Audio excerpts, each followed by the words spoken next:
All right, okay, let's get this show on the road. Blackticulate. Okay, so guys, in front of us, we've got a real treat. She's a dear friend of mine. Her name is Zoe Jade Crooks. And for those whole surname out there. and for those who don't know who she is, I'm going to let her take the reign and describe who she is. So, Zoe, hit us. Who are you? How do you describe yourself? Wow. Fuller-figured female for one, just to give you a little image right there. Pretty in the face. A little small in the waist with a big old booty. Northern, originally from Manchester. Come down to London just to do the do and experience life on the south side, and I'm loving it, the dirty south. And that's me, really. Quite a creative soul, loud, bubbly personality, so i.e. that means I'm fat.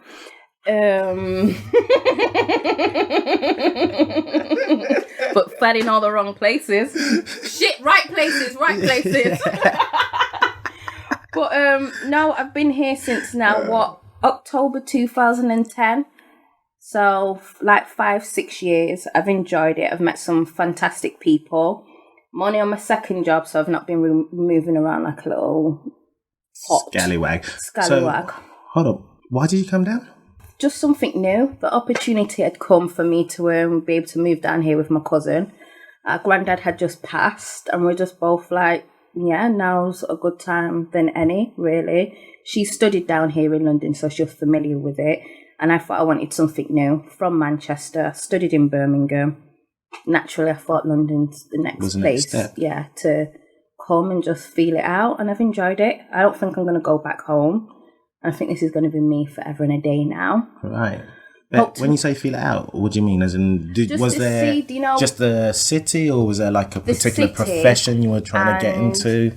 For being a creative soul and enjoying fashion, I was always told London had to be the place to go. I rebelled. And I thought, oh, well, if I'm good at whatever it is that I want to do, I'll be noticed wherever I am. And I was being a little bit ignorant as well, because my dad's been in London for however many years, and it doesn't seem to me, I didn't feel it was successful. So I thought, why do I need to go down to London and struggle like him? So it was a little ignorant on my part as well. But Manchester didn't feel the same after I'd studied at Birmingham. So I was there for about a year, and I thought, yeah, I'm ready to take London and just start a new adventure with my cousin. And it's been adventure after adventure since then. Okay. Tell me a bit more about, I feel like it's quite interesting now to know your background a little bit. So when you said your dad studied here and you didn't seem successful. Not so much that he studied here from, I can't remember what age. I know I was in primary school, but he kind of packed up and left to explore his creative juices, shall I say, as an architect. Okay. So it was a big job for him, and he felt that for the realm of work that he wanted to do and the position that he wanted, Manchester wasn't offering him anything, substantial enough. So he packed up and went to London. And I think I was a little resentful, thinking, wait a minute, I'm still growing, I need this guy around. And he's just always used to say, the fruits of the labour for you and Ryan. And still now I don't see no fruits, don't see no berries, don't see no nectarines in that basket. But I'm hoping all will change in about a year's time when I actually move down further south out of London to go and live with him. Oh, okay. So everything he's been working for will hopefully fall into place in London. And yeah, so he used to work at a brewery in Manchester, and I think he was just a bit frustrated that he didn't have the job role that he really wanted. And I just think he felt more opportunities were in London, which I now agree. I think the older I got and the more experienced I got, I could understand his thought process. But being the young child I was at that time, I just thought, well, my dad's got off and left me with my mum and my brother, which I enjoyed. I don't fault them. Fantastic people, got fantastic memories with them, but a girl needs their daddy, you know? Okay, why is that? Because I personally think if I had my dad around, the list wouldn't be so long now for the sexual partners that I had, because he would have created a good high level platform for me to attain to. Instead, I had my brother, who was 2 years older than me. Oh Lord! And he was experiencing whatever he experienced, so I was just like, I might as well be a free-spirited soul and learn from my mistakes. And I've enjoyed my journey, but there's some people on that list I would rather not be on there and nil and void. But yeah, I just think he needs to be around. I think a young girl needs to have their father around to teach them certain things that a mother can't teach them. So I think it's a balance act, really. I needed my dad just as much as I needed my mum. But ignorance would have told me, oh, my mum could handle everything. But my mum couldn't have taught me how to conduct myself in front of males in that sense, or how males would see me growing up. Only a father can give that guidance, that guidance. But I had the guidance from my brother, but he was only 2 years older than me, so he's still learning himself. So I still have my little daddy issues, but hopefully they'll even out eventually. Yeah, I mean, that's interesting. Do you feel like a lot of people who have a single mother and didn't have their dad growing up as such aren't as well rounded? Would that I think it depends. I could say there's a couple of sharp edges on that sphere. So it's not well rounded, no, but I can't fault every single parent because I'm not them. I don't know your dynamics. Yeah. But for me personally, I think my mum done a fantastic job. But as I said, there's certain things I think, certain messages and life lessons I think needs to come from an older male. And it would have been received better if that male is the person that brought you into the world, kind of thing. I personally agree. So I think there is some variance there when you don't have two parents in the household. Definitely. No, okay. I mean, that's almost a given. I agree with that. So let's talk into professional context. What is it do you do? Fabulous, baby. No, visual supervisor at Marks and Spencer's. But for them, it's a visual merchandiser coordinator. So I manage currently a team of like 8 stylists and merchandisers. I have to make sure they're in the right place at the right time, get the job list done that my manager or I myself has collated from the beginning of the day or the beginning of the week.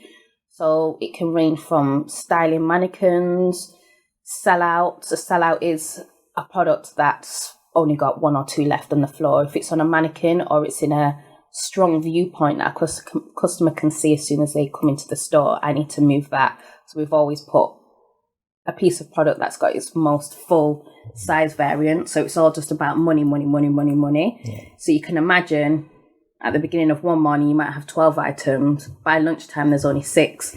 I need to move that. So it's always just keeping on your toes and always putting M&S visually, at the forefront, making sure it always looks bang on all the time.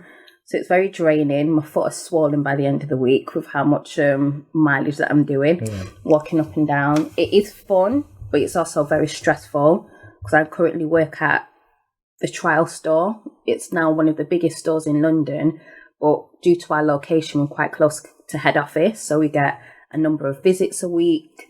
Right. They try out loads of different things in our store, so you need to be very open and receptive to change, which sometimes is frustrating because you've just implemented something half an hour ago. Then the CEO comes with the fashion director, with the editor.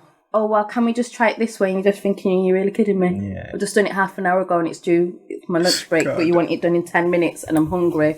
And I've got breath that smells like a dog's bottom because I've been that hungry. The last time I was like 6 o'clock in the morning. Oh, God. So it is a bit trialing, but I think after the experiences I've experienced in M&S, I'm set for anywhere now. Amazing. So that route, though, talk to me how you got yourself into M&S. Well, I think personally it's just character and leadership skills. I hadn't had any prior visual merchandising experience where that was my title or it was on a contract. I've always just had that interest in it. So in any retail experience I've had, I've always shown interest in either wanting to dress the mannequins or give customers advice on style. And I think it's just been picked up from there, really. I think one of the best opportunities I've been given is Paul Smith. I think only a couple of months into me working there, I think Christina Perucci, if that's how if I pronounced it right, girl, sorry, noticed that I could handle the mannequin with confidence. I was just like, oh, do you always want to make sure that we're looking good in ladies' wear? If a customer needs this or that, can I kind of leave you responsible? And I was like, yeah, that's cool. So I think from there, they made me the ladies' wear representative for merchandising, which was really good. I enjoyed that. I always knew what were the best sellers, how much stock we had in, size range. if it was going to be a bestseller as soon as it came in, like I was on point with it. Occasionally I was a bit lazy with the service, but in regards to the product, I always knew what I was doing. And I think from there, when I applied for Marks and Spencer's, the kind of seen that strong confidence, leadership skills, knowledge of the product, and gave me that supervising opportunity. So M&S is actually the first role where I've solely done visual merchandising. There's no sales in that sense involved. I'm not on the till. I don't have a target that I have to attain. My target is always making sure the shop floor looks standard, perfect. So the key takeaways from that then, in order for someone who wants to almost emulate those steps, is if you are looking to become a visual merchandiser, if you're in a retail environment, make sure you show a keen interest in that field and do whatever it is you can, even if it might be pro bono, like coming in an extra day to do the mannequin and just apply yourself. Before Paul Smith, I was in Manchester at Harvey Nichols working for Jaeger, and I ended up coming in, I think maybe a month or so. I expressed interest. Basically, I'm very push-up. I expressed interest to the display team at Harvey Nichols that I'm happy to help, because it was quite a small team, because it is a small Harvey Nichols. So it was almost like every one of my days off, Zoe was in. So I was doing 6 days a week for nearly 9 months. Oh, geez, okay. So, but I enjoyed it. So it almost didn't seem strenuous. It was part-time at Harvey Nichols, so I wasn't doing full-time hours. So I couldn't recuperate, really. So I didn't feel that I was smashed into the ground or anything like that. So I think that gave me a good experience in terms of windows and the importance of really visually attracting the customers. So I had that, but I was never in a position where I had that title on my contract. It was always just free work, kind of say. I mean, how do I ask this question? So you're on the first steps of becoming, what is the final steps for your profession and your, Well, final steps, you could be like a regional visual merchandiser or area. You could be in a position where you then just manage more merchandisers below you. So the higher, you will cover more areas of England. You could cover the whole of South England, or you could maybe go internationally. Is that quite financially? Is that quite a good? It is, I think, depending on what brand you represent. Okay. I think it does definitely depend on what brand you represent and how much knowledge you gain and how much experience you have. But some of the figures are quite desirable. I will not lie at all. Okay. And what makes a good visual merchandiser, I guess? I think definitely having a visual eye, being able to respond quite quickly to trends, commercial awareness is a good thing as well. So you know what's in, knowing your colours, knowing how to dress a mannequin. I think knowing men's, home, kids, women's. I think definitely having a variety of different departments.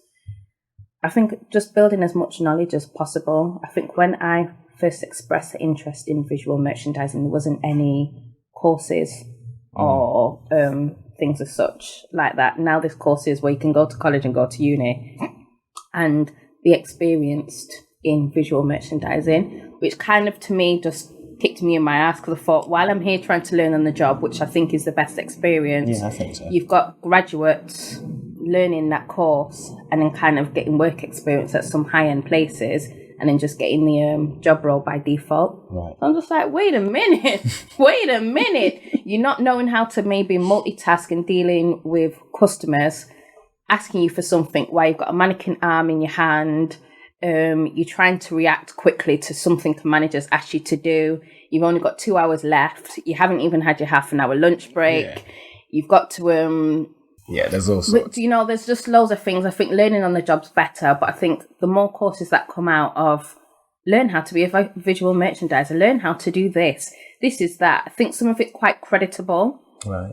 Because it's all about psychologically having a customer come in to your store and spending money. So I don't think it's a petty role. I think it is very methodical, very psychological. I think some people may, oh, well, what is that? Is it, oh, you just dress mannequins? No.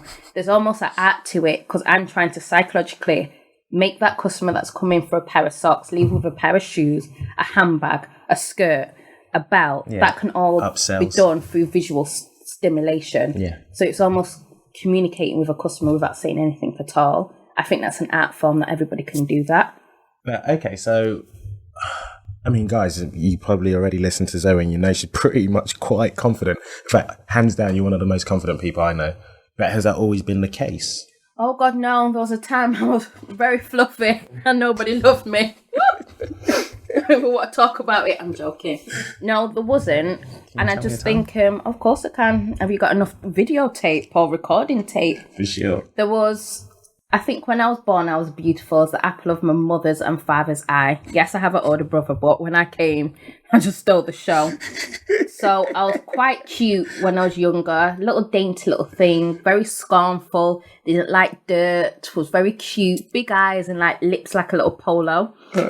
When Zoe got introduced to hardo bread and such fattening things from my father, because my father didn't really have much knowledge of nutritional meals to make for his children.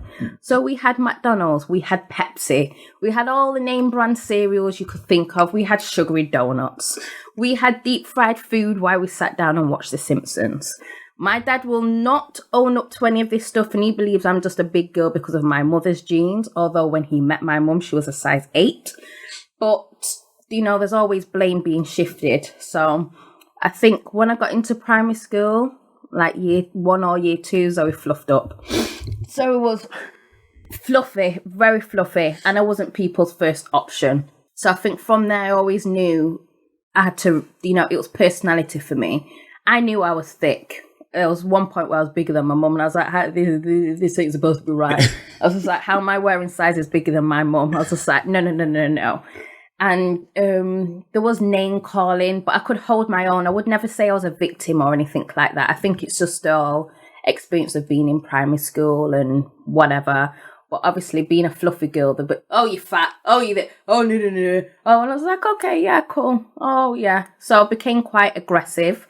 So sometimes I could verbally tear the back of you from a young age, and sometimes I just used to punch you in your face. Right, oh shit. Done the story. So not only that was I chubby, I was quite masculine as well. I had an older brother that used to like to ramp with me, so I didn't see no problem in just punching someone if they were getting on my nerves. That's how I dealt with things. Right. All the way into high school as well. And I'm very family orientated, and I've got 2 cousins, male cousins, that used to do rugby, going into like primary school, into high school, and just to spend time with them I used to participate in rugby as well. So I've got a big butch looking self, quite aggressive because I'm just ready to ramp and fight whenever the situation calls for, and then I do rugby as well. So I'm all butch as hell, wanting to roll around in the grass with boys. There was no other girls on the team, but I didn't care because I just thought I'm with my cousins and I'm holding a vibe. But little did Zoe know, a couple of people in the rugby team were people Zoe were going to go to high school with. Okay. So when they recognised me in high school, they gave me names like, oh, Monster, oh, this, oh, that. And I thought, oh, no, that's cool. White people. Because none of the black people were calling me Monster. Because, you know, to me, that was just what it is. So I think I learned to make joke of my situation. I was big. So you dealt with it? Yeah, dealt with it through humour. That's a Crux trait, i.e. my dad's side of the family. That's how we deal with some stuff. We just make joke of it. Sometimes it used to bother me. Sometimes I thought, oh God, I'm not desirable. But I found I was not desirable to people of my old age group because I was so much bigger than... And I don't mean like obese bigger. I think I came into womanhood quite quickly as well. Chest, bottom, thighs. I don't think I was ever going to be a skinny mini or a slim Jim. I was always going to be a fuller figured girl. But people I found attractive didn't know how to maybe take that. So I found older men seemed to be attracted to me because I had an older look to me. I looked much older than my years. Used to use it to my advantage when I was out raving in London. But I felt more comfortable with older people because they didn't make me feel away for how I looked. So I think that's where kind of I felt at ease. But towards the end of high school, Zoe's figure changed again. Okay. People are getting eyeballs now. People are looking Zoe's back and chest. And I thought, yes, relaxed hair was on fleek. So I think everyone just has their time, really. And I think I could recognise that. My brother supported me as much as possible, you know, but you're just going through the motions, puberty, growing up, whatever. So I could see that. I was never short of any friends. I never felt away where I thought, oh God, I'm ugly. I used to bawl every now and again. That's between me and my mum and the four walls. Oh, I'm fat, oh, blah, blah, blah, blah. But it never stopped me waxing down on food. So I don't think I was ever that miserable where I was depressed or anything like that. Because now I'm just feeling myself too much. Yeah, I've got a fupa. Can I even say what a fupa is? Yeah, please tell me. Fat upper pussy area. Jesus Basically, I've got a pot belly. And I've got that, where is that from? I think Basketball Wives. Okay, I didn't know that. Fupa. Okay. And I think men can have fupas as well. Fatter upper penis area. See? Just change the P word. But I'm feeling myself. I feel confident. I know when I've put on weight. I know when I can look a little bit better by losing weight, but I feel confident in the sense that when I go out on the street, no one's going to know whether I think I've put on a few inches or not. And I think I can dress for my size. I think that's one of the things with me. I've been able to dress for my size. You got a phenomenal fashion sense, without a shadow of a doubt. And I guess it's a given since you're in the fashion industry. But does your size ever play into effect? Because let's not beat around the bush. The fashion industry is very sizist.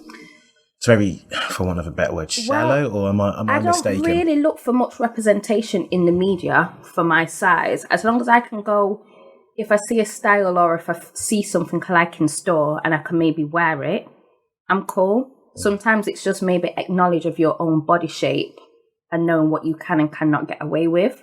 So like miniskirts, for example, with the thunderousness of my thighs, I know miniskirt might be a lot for some people to take on. There's going to be so much skin and meat exposure. Right. So I think it's just conditioning sometimes. I might go somewhere else, like maybe Jamaica to say, or certain parts of America. I mean, a miniskirt might turn the whole of the people on. It just depends. Culturally. It depends, culturally, where you are. I'm not caught up on how I'm perceived by people. I just don't care. I think there was a time when I used to, and I just found I'm balling all the time. I just really don't care now. I don't care that I'm happy to be nappy and I've chosen not to go for relaxer. I don't care that my face breaks out every now and again. I've got huge spots on my face. I'm just like, that is what it is. I've been boxing down on chocolate or I've been eating this. Like, it's all cause and effect. Yeah, so you're very aware of I'm yourself. very aware. I'm not going to moan about something that I know I can control. I'm really not fussed. Is that a cultural thing? Because I mean, what do you mean being fluffy? No, not fluffy, but just the fact of being hardened. See, I wouldn't even say it's a cultural thing, because... I mean, do tell us, I mean, where were you born, where were you raised? Born in Manchester, grandparents are Jamaican, so I'm assuming maybe you're asking, is it kind of that Jamaican kind of confidence of maybe not caring? Yeah, and sometimes if you see how they are portrayed, they will come out in some stuff where you think, really? Your belly's too big for that, or your skin's too marked up for that. But it's just that don't care vibe and attitude that I can appreciate and like. And each to their own. I think culturally, sometimes I like how Jamaicans are represented and sometimes I don't. Or I don't like their fashion sense. But again, I wouldn't have someone critique and tell me something. I'm up for positive criticism, but if someone's like, oh, I don't like what you wear, that's fine. It doesn't mean I'm going to change it on the spot for them. This is just me. No, that's fair. Pinch of salt, dash of pepper. So what's next for you? I mean, what's the dream? And to take over the world, personally. Yeah. One mannequin at a time. Not mannequins. People. I remember as...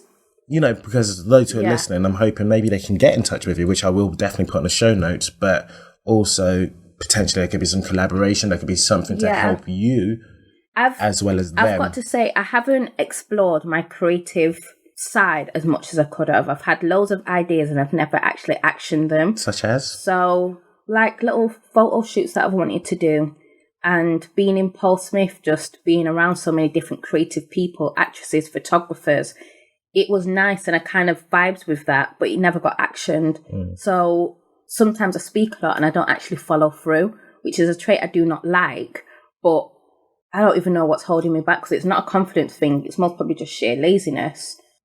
I don't know, maybe what's next. I do think of a lot of different things, like image consultancy. Sometimes I used to think I'd love to be a stylist. Like I remember as young as hell watching Miss Yellow in Hot Boy and Super Duper Fly, and I used to think I'd love to be able to style her. But I really don't know. I'm just as free as ever, or still being a visual merchandiser, but doing it on a regional or area base where I can just pop into a multitude of different stores and represent them like that and not be in-store based. Well, what's curious, and I would like you to also tell my listeners your Instagram account, because aren't you kind of doing that slightly with Like being, Insta. by photo shoots of yourself and what you're wearing and people then commenting on it and saying how they like it? Could you not potentially see that as a route? It can be used as a route, and I know some people do use Insta like that as a route, but I think a challenge is maybe knowing someone else's body shape and visually putting their best foot forward. I know my shape. I've had it for 28 going on to 29 years. It's not a challenge for me to know what I look good in. It will be a challenge for me to be able to dress somebody else. Of course, but I mean, you've got enough experience, would you not agree, in that? I would say so, giving out advice, but my experience is more with the people that don't talk, mannequins. Knowing how to dress a male, kid, a woman's mannequin. That's not that challenging because they don't talk back if they don't like it. Like, how would I respond if I was dressing a woman and she didn't feel very comfortable with all the options I picked? How am I going to combat that? That's the kind of stuff that I'll be interested in. I think I would be able to dress a skinny mini for an editorial shoot. Yeah. That's fine. How would I deal with almost image consultancy, really, and a multitude of different body shapes, men, kids? I want it for this event. No, this is the price point. No, that's too expensive for me. Dealing with that kind of stuff, I think I would find quite interesting. Well, I can easily put it to my audience. If anyone knows how they can help Zoe in that, then do get in touch. But what is your Instagram so that people know? My outfit post Instagram is I am Zoe Jade. No underscore or one word. I am Zoe Jade. Okay, I'll put that in the show notes as well, guys. Okay, so I ask everyone I interview these questions. Go on, shoot. Success. Who springs to mind?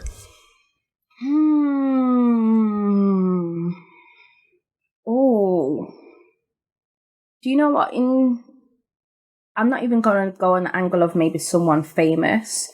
I'm very for my own and culturally, so any kind of black representation that's doing positive, I gravitate to. Like, for example, I love Taraji P. Henderson, from Empire. Shout out to everyone that's watching Empire. If you're not, you're losing.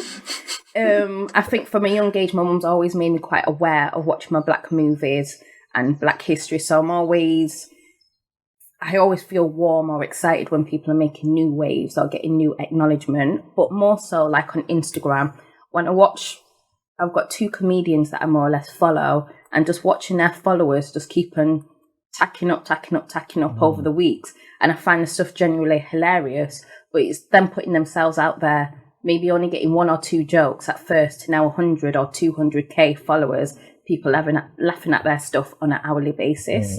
That's what I find successful. Just thinking, I'm going to go and do this. Let me just do it. And people all over the world liking and responding to your stuff. That's what I think is successful.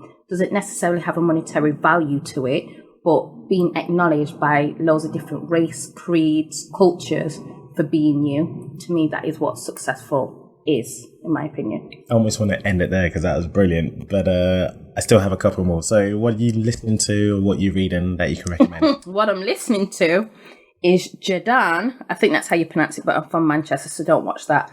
Classic man. That's been on repeat since I've seen him on the BET Awards. Janelle Monáe, Do That Yoga. That's also been on repeat since the BET Awards.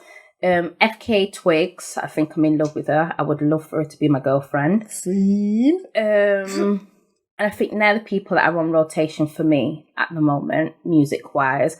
I love The Weeknd as well, but I'm not feeling those nappy-headed dreadlock things that you do. And just comb it, separate them up a little bit, because I think he's good looking in the face and his voice is beautiful, so he's on rotation as well. I haven't really been reading much at the moment. I do have a book that I haven't read. I think it's Purple Orchid or something like that. I haven't. Purple Hibiscus by Chimamanda Ngozi Sorry, you were Adichie. going to let me respond. Sorry, Just jumped down my throat, but yes. Yeah, it's a good book. I'm I've read happy it. you pronounce it because I wouldn't have been able. I would have had to spell out the name to you. But yes, I've not got very far, but this is the book I intend to read next. Yeah, for sure. So it was Purple Hibiscus by Chimamanda Ngozi Adichie. She wrote Half the Yellow Sun. I've read Half the Yellow Sun. In fact, she was put on the limelight from the Western perspective due to Beyonce, because Beyonce literally extracted verbatim her talk on feminism. Oh, Sugar Plum. Is that her? Yeah. Oh, learn something new every day. Yeah. There you go. And last but not least, how would you like to be remembered professionally and personally?